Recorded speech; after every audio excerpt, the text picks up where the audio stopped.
สบายดีพี่น้องมื้อนี้ได้ของดีพี่น้องได้ของดีได้น่องงัวมาพี่น้องน่องงัวสดๆเลยนี่นะสิเฮ็ดต้มพี่น้องสิเฮ็ดต้มซั่วแซ่บๆโอ้สุดยอดเลยนี่นะมักกะเซากะซามันยังงัวเกิดลูกงัวน้องชายเพิ่นเกิดลูกเพิ่นเอามาต้อนพี่น้องโอ้สุดยอดเลยสดๆนี่กำลังข้างหม้อนี่ข้างหม้อเลยพี่น้องข้างหม้อเลยนี่อืมคือแม่นได้ฟ้าก็ได้บาดนะหมดแล้วบ่ โอ้นี่ข้างหม้อเลยพี่น้องใส่หัวซีนไข่ลงไปเกลือแป้งนัวคำเปียกหน่อยหนึงโอ้ยคักๆพี่น้องมานี่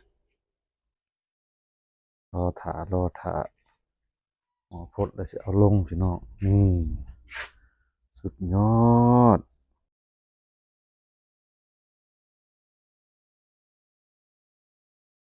พดเรียบร้อยพี่น้องบัดนี้โอ้ตัวพุ่นน่ะ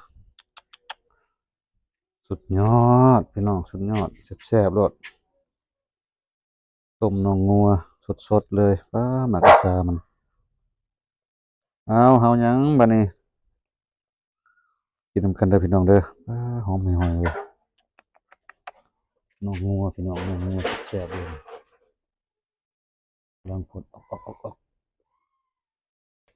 อืมของกินแซ่บที่ตัวโอ้มันจะเป็นอันนี้เหรอป่ะเนี่ย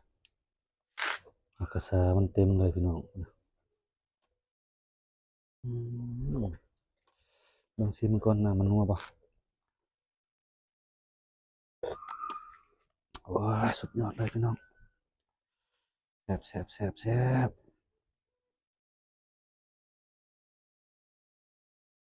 นั่นเลยพี่น้องเด้อกินนำกันเด้อ